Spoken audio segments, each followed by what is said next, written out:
오늘 말씀은 대가를 지불하십니까? 라는 제목 가지고 하나님의 말씀 증거하겠습니다. 오늘은 추수감사주일입니다. 저는 작년 5월에 이제 교회를 개척했지 않습니까? 우리 교회가 작년 5월 6일 6명이 첫 모임을 가지고요. 물론 5월 6일이 첫 모임을 가지려고 가진 게 아니라 제 생일이라서 모였습니다. 5월 5일이 제 생일이라서 모였는데 그때 모여가지고 6명이 우리 교회에 와서 첫 찬양을 드리면서 우리 교회의 첫 모임이 시작했습니다. 그 전 한 달 전에 제가 마음속으로 제가 이제 작년 그맘때가 군생활 한 지 20주년이 되는 날이었어요. 4월 3일이 군생활을 20년 하는 날이어가지고 장교로 임관해서 군생활 20주년을 맞이해서 나 자신에게 나도 나 스스로에게 선물을 좀 줘야 되겠다. 그런 생각을 해서 돈을 한 300만 원 정도 투자해서 미국 여행을 갔습니다. 그래서 미국을 처음 간 게 뉴욕을 갔고요. 그 다음에 이제 보스턴을 갔습니다. 보스턴을 간 이유가 오늘 추수감사절의 유래가 되는 그 메이플라워호를 타고 1620년에 그들이 영국 국교의 박해를 피해서 처음 상륙했던 것이 보스턴 플리머스라는 곳입니다. 그래서 그곳을 가보고 싶었습니다. 그곳에 가서 그들이 신앙의 박해를 벗어던지고 그곳에서 하나님께 예배드렸던 첫 예배, 1년 만에 거둬들인 그 제물을 가지고 첫 번째 드린 예배가 바로 추수감사절의 유래가 됐고요. 그들이 처음 착륙했던 그 시간이 11월 21일입니다. 그래서 미국은 11월 넷째 주 금요일을 추수감사절로 하고 그 한 주를 전체 쉬는 거죠. 그렇게 지냅니다. 저도 그곳에 가서 기도를 하고 하나님, 제가 인생 살면서 하나님 이들처럼 믿음을 향해서 불사하는 믿음을 갖게 해주시옵소서, 그 기도를 드렸던 기억이 납니다. 160명이 영국 프리머스라는 곳을 떠나서요. 그들이 배를 타고 3달 동안 항해를 하는데 거기서 60여 명이 죽습니다. 상륙한 사람은 102명이고요.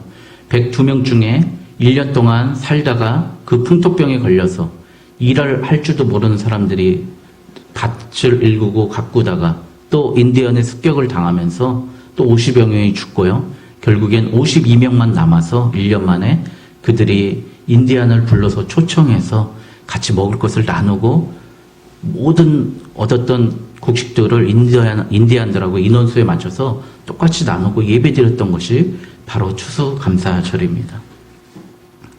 얼마나 그들의 신앙이 투철했고 아름다웠는지 알 수 있습니다.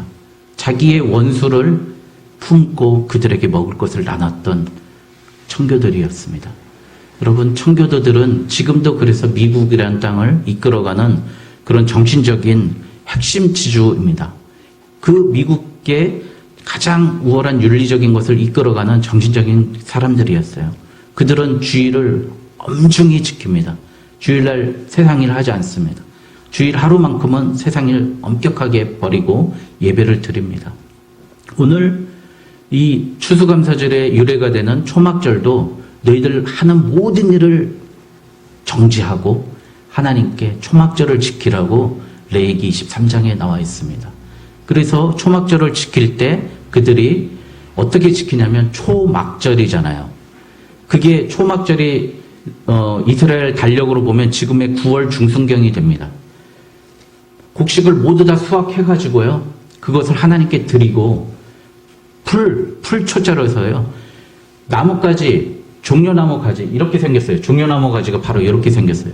이렇게 생긴 종려나무 가지인데 이거보다 조금 더 긴데 요것을 다 모아가지고 세워가지고 한 사람만 겨우 들어갈 수 있는 자리에 들어가서 하나님의 토라를 외우는 거예요. 율법서를 외우는 거예요. 그걸 일주일 동안 하는 거예요. 그리고 매일 재를 마련하겠다가 재를 머리 위에 던졌고 자기 위에 내려붓는 거예요.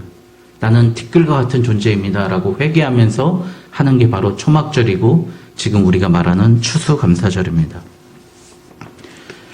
오늘 근데 아브라함이 이제 마지막까지 아브라함에 대해서는 오늘 마지막 그 설교가 될 것 같습니다.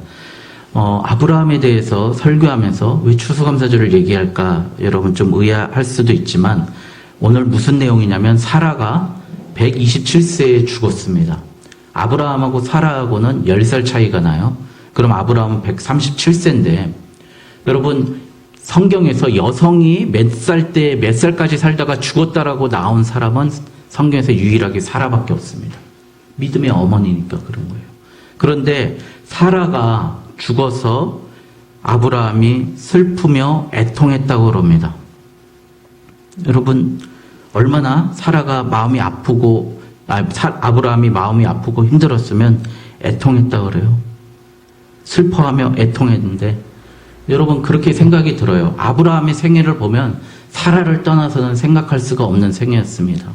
여러분 사라는 어떤 사람이었죠?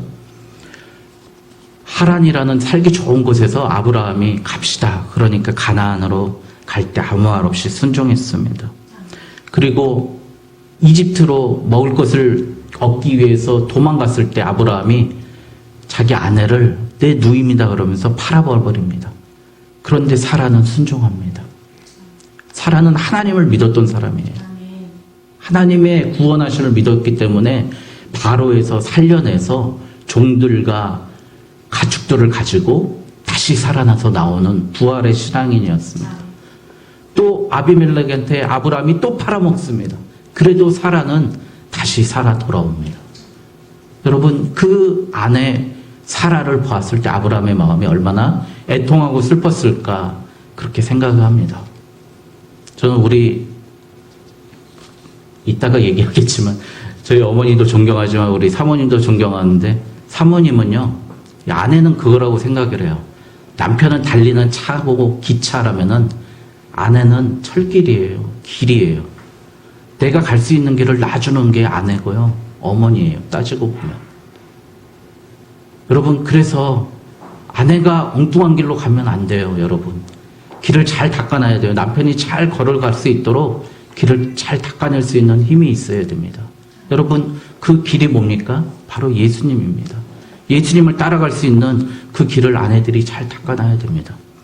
그 사람 주위에 누가 있는가를 보면 그 사람을 알 수 있다고 100년을 살아보니 그 책을 쓴 김영석 교수가 그 얘기를 한 거예요.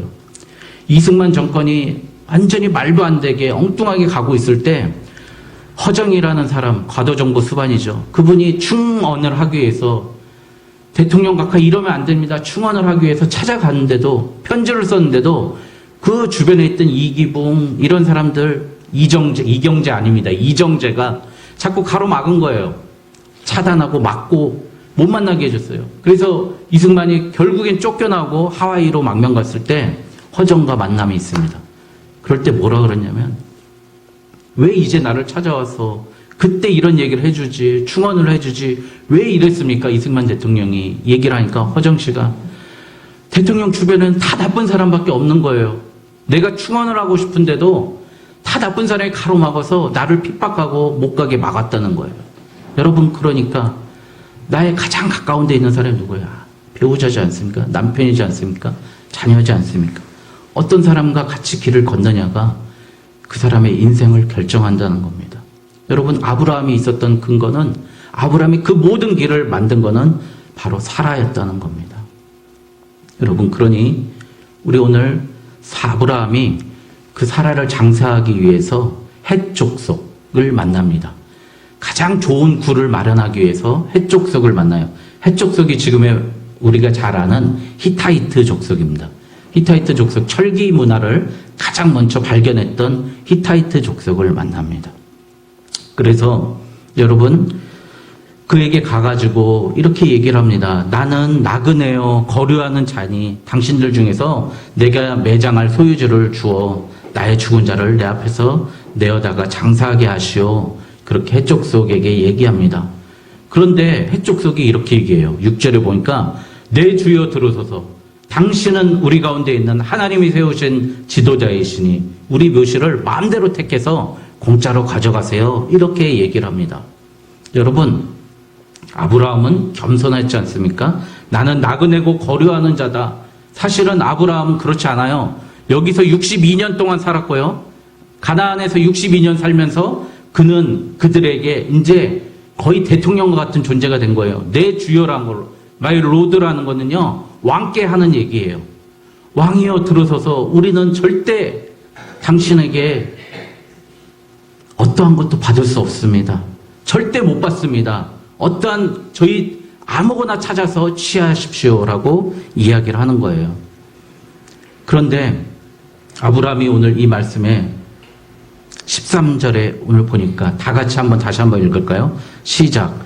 그 땅의 백성이 듣는 데서 에브론에게 말하여 이르되 당신이 합당히 여기면 청하건대 내 말을 들으시오. 내가 그 밭 값을 당신에게 주리니 당신은 내게서 받으시오. 내가 나의 죽은 자를 거기서 장사하겠노라. 여러분, 밭을 지불하겠다는 겁니다. 밭값을 지불하겠다는 겁니다. 여러분, 아브라함은 겸손하게 부탁했어요. 내가 약한 사람이고요. 그런데 이 사람들은 공짜로 주겠다고 하는데, 그러면 나는 꼭 그 밭값을 내겠다고 하니까 은 400세겔이나 되는 거 비싼 거지만 필요 없습니다. 그래도 끝까지 사람들을 다 모여있는 데서 저울을 달아서 그에게 공중까지 해서 그에게 장사하고 그것을 주었습니다. 여러분, 예수님께서 산상수훈에 보면은요, 마음이 청결한 자는 복이 있나니 그들이 하나님을 볼 것이며 라고 할 때 여기서 청결이라는 단어가요, 무슨 뜻이냐면 하나님 앞에서 한 마음을 품으라는 겁니다. 오늘 권사님 기도하셨던 말씀처럼 한 마음을 품으라는 거예요. 또 한 가지 청결은 모든 것이 제 자리에 있는 것을 청결이라고 합니다. 제 자리에서 제 역할을 하되 두 마음을 품지 말라는 것이 청결이에요. 청결이란 건 바로 이런 거예요.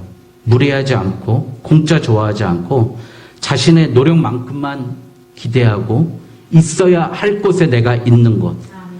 그것이 바로 대가를 지불하는 아브라함과 같은 신앙입니다. 여러분, 늘 느끼지만 싼 게 비지떡이지 않습니까? 여러분, 그래서 하나님의 은혜를 우리가 기대하지 말라는 게 아니에요. 정말 그런 신앙은 하나님의 은혜를 기대하는 거는 이런 거죠. 부모가 자녀에게 학비 걱정 말고 열심히 공부해라. 너 열심히 공부해.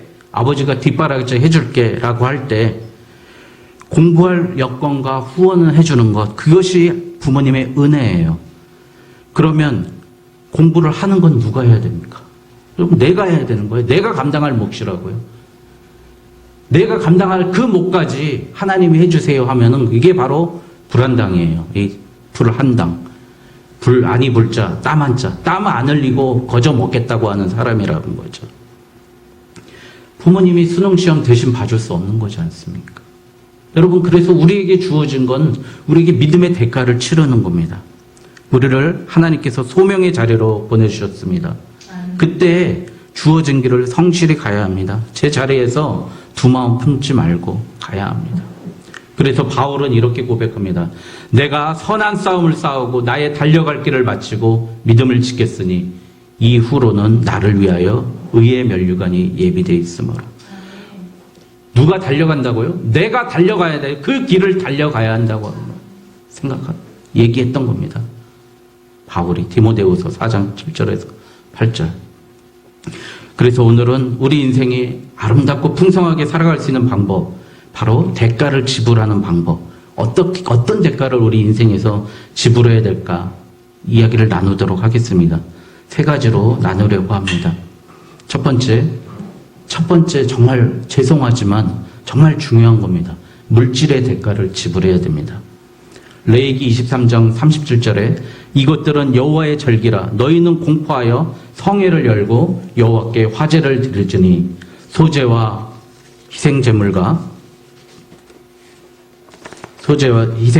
전제를 각각 드릴지니라고 나와 있습니다.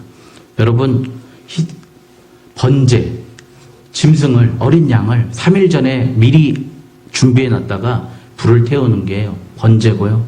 소제, 곡식을 태우는 것, 희생제물은 그 제사장과 레위인들이 먹을 음식을 준비하는 거고요. 전제는 뭐예요? 포도주 이렇게 훅 부은다는 거잖아요. 전제를. 그 포도주를 준비한다는 겁니다. 여러분, 먼저 우리가 중요한 것, 물질의 대가를 지불해야 되는 겁니다. 돈을 지불하라는 말입니다. 여러분, 저는 공짜로 수업 들은 것 중에 내 기억에 남는 건 하나도 없습니다. 공짜로 남에게 얻었던 책, 제가 제대로 읽은 책 별로 없습니다. 다 내가 돈을 주고 산 책들이 귀하기 때문에 보게 됩니다. 여러분, 싼 자전거 샀더니 한 번도 안 타게 돼요. 그런데 제가 비싼 골프채를 한 세트 샀어요. 정말 어마어마하게 비싼 거예요. 그 치게 되고요. 그거 채가 하나 잊어버렸어요. 그 한 채 찾으려고 지금도 뒤지고 있어요, 인터넷으로. 누가 가져갔을까? 여러분, 왜 비싸니까 그런 거 아닙니까? 여러분, 왜 악기가 그렇게 비쌀까요? 여러분, 내 연주가 그렇게 소중하기 때문에 그에 걸맞는 악기를 써야 되는 거예요. 싸구려 악기로는 내 그 부족함을 품어줄 수 없는 겁니다. 그러니 우리가 지금 공짜 좋아하는 세상에 살고 있지 않습니까? 다 퍼져요. 다 돈으로 하겠대요. 인센티브가 있으면 하겠대요. 다 이런 식으로 우리 사회가 가고 있지 않습니까?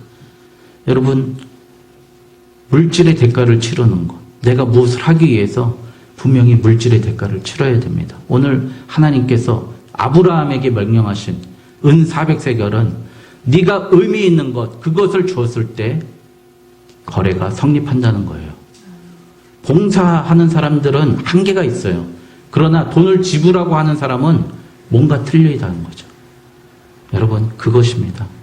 여러분, 어떤 문제가 있더라도 우리가 계약을 할 때 말로 계약하지 않고 계약금을 거는 이유가 뭐예요? 이 손에 내가 감당하겠다는 거 아닙니까? 여러분, 물질의 대가를 하나님도 원하신다는 겁니다. 여러분, 잘 알아두시기 바랍니다. 우리 인생에 살 때 물질의 대가를 치르는 겁니다. 두 번째, 시간의 대가를 치르는 겁니다. 아브라함이 했던 싸움은 시간과의 싸움이었습니다. 75세의 아브라함이 하나님을 만났는데 아브라함이 그 다음에 한 몇 년 만나주지도 않았어요. 86세에 만났다가 99세에 만났다가 100세에 만났다가 116세에 만났어요. 여러분, 시간과의 싸움을 해야 됩니다. 여러분, 아브라함은 치열하게 시간과의 싸움을 했습니다. 오늘 추수감사절 이 초막절이 되는 게, 초막절이 되면 8일 동안 이 풀로 만든 텐트에 들어가서 아무것도 하지 말고 그 하나님 말씀 보라는 거예요. 여러분, 그 시간을 드리라는 거예요, 하나님께서. 여러분, 근데 왜 시간을 우리는 쉽게 생각을 할까요? 자신을 되돌아보고 조용히 있는 그 시간을 가지십시오. 우리 한 가지 일을 여러 가지 동시에 하는 걸 뭐라 그러죠? 멀티플레이어라고 합니까? 제가 한 단어가 생각이 안 나요. 한병철 씨가 쓴 피로사회에 보면 우리가 그 독일 철학자인데 우리가 요즘에 자꾸 잘 못하는 가장 큰 일이 동시에 여러 일을 하기 때문이고 그 맞는 시간의 대가를 지불하지 않기 때문에 더 피곤하다는 거예요. 여러분, 한 가지를 일을 하더라도 충분한 시간을 지불하는 게, 책을 읽더라도 한 권을 천천히 읽는 게 자기한테 더 많은 도움이 된다는 거예요. 그래서 구석기 시대, 신석기 시대 역사의 진보가 그렇게 느렸던 이유가 한 사람이 여러 가지 일을 해야 되는 거예요. 밥도 지어야 되고요. 뛰어다니면서, 그쵸? 짐승들도 잡아야 되고요. 또 집도 져야 되고, 한 사람이 너무 해야 될 일이 많으니까 역사의 진보가 늦어졌는데 분업화되니까 역사가 급진적으로 빨라진다는 거죠. 그 시간이라는 거예요. 시간이 우리가 너무 많은 여러 가지 일을 한 게 아니라 우리 조용히 우리 머리를 감싸 안으면서 조용히 아무것도 하지 않는 시간, 바로 그 묵상의 시간, 우리가 자는 것과 우리 생각의 잠도 필요하다고 한병철 씨가 피로사회라는 그 책에서 쓰고 있습니다. 세 번째, 말의 대가를 치르는 겁니다. 제가 오늘 설교의 핵심은 이 말씀을 드리고 싶습니다. 내가 그 값을 당신에게 주리니 내게서 받으시오. 내가 나의 죽은 자를 거기서 장사하겠습니다. 라고 말을 했습니다, 아브라함이. 근데 또 안 된다고 그래요. 그러니까 내 주여 내 말을 들으소서. 땅값은 은 400세겔이나 그것이 나와 당신 사이에 무슨 문제가 되리까? 당신의 죽은 자를 장사하소서. 굳고 만류하지만 아브라함은 그 계약 금액을 지불합니다. 우리는 계약이 있으면 자꾸 계약을 깨려고 합니다. 약속된 금액이 있으면 깎으려들고요. 싸게 파는 사람에게는 더 싼 것은 더 깎으려고 하는 그런 속성이 있습니다. 그러나 그것도 다 하나님 앞에서 추수감사절, 초막절의 의미를 후퇴시키는 겁니다. 그러므로 우리는 맹세하지 말아야 합니다. 마태복음 5장 33절로 37절 너희는 도무지 맹세하지 말지니 하늘로도 말라 이는 하나님의 보좌임이요 땅으로도 하지 말라 이는 하나님의 발등상임이요 옳다 아니라 하라 이에서 지나는 것은 악으로 나느니라. 여러분 삶의 원칙을 가지고 함부로 말하지 마시고 함부로 맹세하지 말고 함부로 약속하지 마십시오. 여러분 그러므로 우리가 더 큰 대가를 지불한다는 겁니다. 여러분 다 약속 아닙니까? 약속으로 이루어지고 약속을 하기 때문에 우리가 피곤한 거 아니에요. 여러분 제일 가까운 제일 쉬운 사람한테 쉽게 약속하죠. 저도 이렇게 살아보면 저한테 쉽게 약속하는 사람은 저는 그렇게 생각해요. 저 사람은 날 무시하고 있구나. 전 그렇게 단정 짓습니다. 나하고 쉽게 약속하는 사람들. 근데 어렵게 예 한번 알아보겠습니다. 그리고 어렵게 확답을 주는 사람은 저는 믿습니다. 쉽게 약속하는 사람은 쉽게 그만큼 지킬 확률이 깨질 확률이 높기 때문입니다.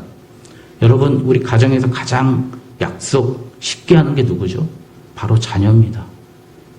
약하고 연약하고 모를 것 같다라고 그 아기 때부터 쉽게 약속하고요. 쉽게 깨버립니다. 그러면 자녀들은 무슨 생각이 들죠? 그 마음속에 좌절감이 생기죠. 그리고 마음속에 나도 약속을 안 지켜도 세상에서 살 수 있겠네? 라고 이런 사람이 돼버리는 거죠. 너무 쉬운 사람이니까 쉽게 약속을 하는 거예요. 우리 이거 조심해야 된다는 거예요. 예수님이 옳다 아니다라고 분명히 얘기해라. 이렇지 않으면 다 악이라고 그러는 거예요. 예 하고서 뒤에서 안 해버리고 아니요 라는 말 절대 못하고 이런 게 잘못됐다는 거죠. 저는 우리 어머님 권사님 여기 계시지만 저는 가장 감사한 게 저희 어머님은 저한테 약속을 정말 안 해주셨어요. 제가 뭘 갖고 싶다 그러면 절대 약속을 안 해주셨어요. 제가 심지어 대학을 가겠다고 그래도 대학 보내겠다는 말씀 끝까지 안 하셨어요. 어머니는 등록금 대실 자신이 없으셨어요. 저희 누나가 서울 종로구에 있는 대학 법대에 합격했어요. 법대에. 근데 가지 말라고 그것 때문에 누나 엉엉 울고 싸우고 그랬어요. 여러분들 서울 종로구에 있는 좋은 대학도 방통대입니다. 방통대. 방송통신대. 거기 법대를 합격해가지고 회사를 다니면서 공부 좀 해보겠다고 하는데 어머니는 옛날에 소 팔아서 대학 때 보내는 그거를 생각하시는 거예요. 절대 못 보낸다고. 대학교 가려면 옷 사 입어야 되지 않냐고. 등록금 둘째치고 제일 중요해. 옷 사 입어야 되는데 어떻게 옷을 사 입냐고 네가. 그러면서 안 보냈어요. 제가 대학 갈 때도 마찬가지였어요. 그런데 저는 지금 돌아와서 보니까 어머님이 그만큼 나한테 약속 안 하시고 나한테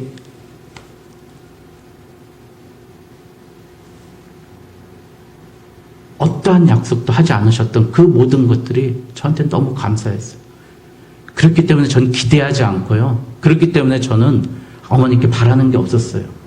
그래서 세상에서 오히려 더 내 책임에 대해서 더 깊게 생각했던 계기가 됐습니다. 여러분 약속 남발하면 안 된다는 거예요. 오늘 아브라함이 은 400세겔 내겠다라고 했을 때 그 약속을 지키는 그 모습 보십시오. 여러분 우리가 가야 할 길은 바로 이런 길입니다. 내 아내 사라가 그렇게 소중하다면 그렇게 소중한 값어치를 지불하고 멋진 그 굴에 장사하기로 마음을 먹어야 돼요.